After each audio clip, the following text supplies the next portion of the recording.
remember one day, walking in the marketplace, I ran into this man they called Christ, that is Messiah. He smiled and the children ran to his feet. He stared and the scribes ran from his footprints. At one point he stopped walking, stood and raised a hand to teach. Blessed are those who mourn. I heard the authority of the teacher and pushed closer.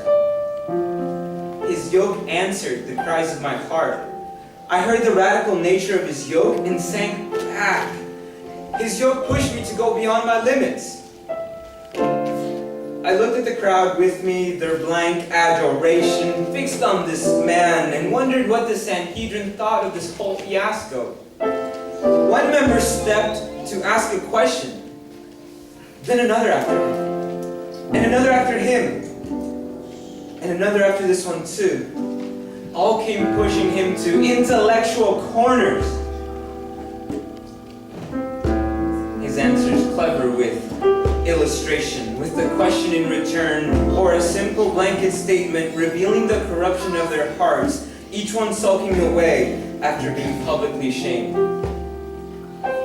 He was so gentle and kind with the poor and lame. Was this the man they said chased moneylenders out?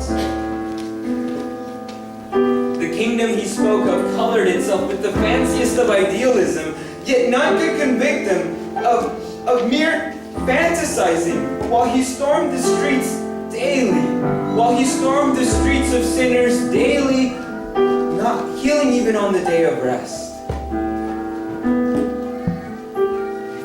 A baby nestled in his arms, a demon cried in agony in his presence. They invited him to weddings, they invited him to be king. His family scoffed at his claims, and the people he loved picked up stones, threatening with anger.